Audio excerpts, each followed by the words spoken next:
Shelter arose because of an acute problem in Santa Fe. And we had homeless people who were living on the street and dying from hypothermia in the winter.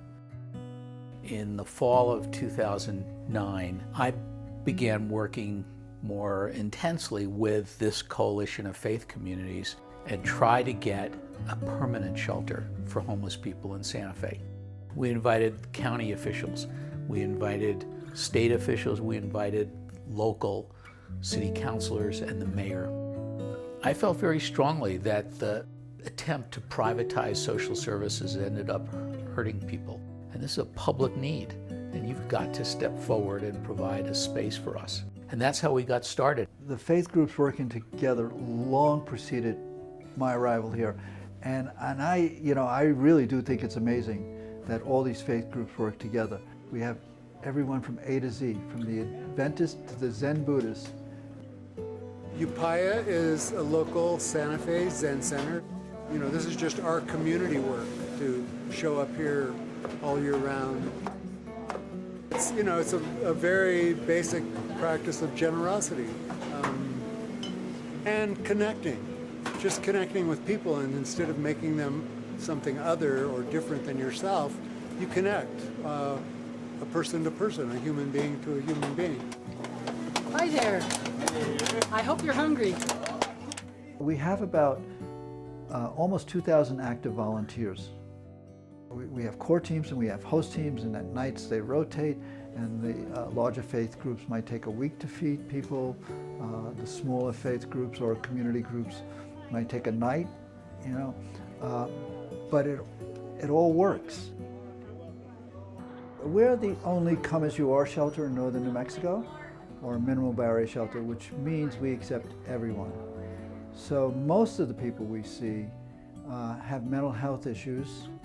Often they're self-medicating, and they really, for the most part, cannot get into the other sheltering programs, particularly in the city of Santa Fe. Every night we're sheltering between 100 and 110, 120 people. We're feeding between 120 and 135. People are not simply homeless for no reason. And usually it has to do with the fact that they don't get the help they need. There are people who are one paycheck away from being homeless. There are families who are couch surfing from one family member to another. So there's a whole spectrum of homelessness. I was homeless for 7 years. My life took a turn to where I couldn't provide, and there were things that I lost because of that I'm trying to regain. Being involved with Interfaith Shelter, they help push me and send me to different places to get the resources I needed, to the closet to get clothes for my interviews, bus passes to school, providing medical services, providing counseling, and other things that they do here. They really have extended themselves more than 1,000,000 times. The most important thing we provide for our guests is a socialization. And if you come here during a resource day for lunch, or you come here in the evening, you'll see people talking with staff, talking with volunteers. The primary focus became a community for people who don't have one. This is a place that is welcoming. This is a place where we say, we're really glad you're here today. And we also can offer an opportunity to listen, to be, and I think for many volunteers, it's a way to broaden your community. What I like about us is that we're non-judgmental. We accept people where they're at. We acknowledge their humanity. Some of these people go days without talking to another human being. People shy away from them, they take distance from them. This particular shelter, our staff, executive director, have really made an effort to make sure that people see this as a place where they can connect, where there is community.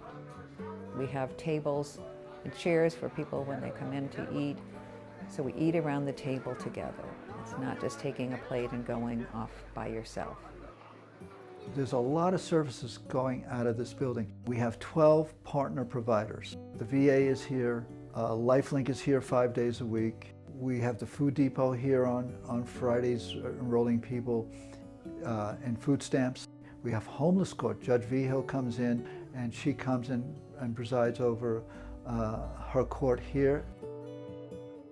We have the Street Homeless Animal Project, and what they do is they provide free animal care for people's pets. I can make a plug for Smith's Veterinarian Hospital, who's done all this for free for us.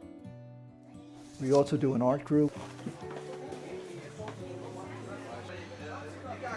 I have been at this particular shelter for 4 days. 4 days? Yeah, I'm not new to homelessness, but new to this shelter. I can't call myself a professional, but I've been doing art since I was probably old enough to sit up. I've been coming to the shelter for a little over a year. I used to sleep here, but I do not sleep here now by choice. It's just more calming for me to sleep in my car. But I come here for resource day, for art, for lunch, for dinner.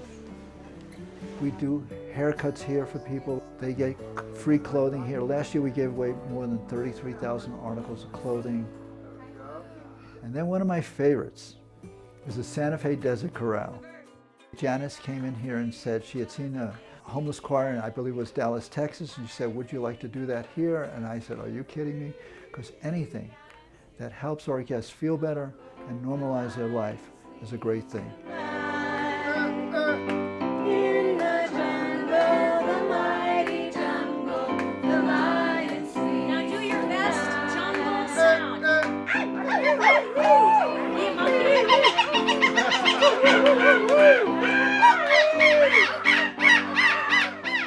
When I was homeless, I didn't have support. All I had was Interfaith Shelter. And the people that work here are very dear to me. They are my family. I'm stable, I'm off the streets, I have a place to live. I don't have to worry about going back. You know, we're all in this together. The guests, us, the staff, the volunteers, the larger community. Homelessness is a complex social problem, and it requires all the entire community to participate in its solution.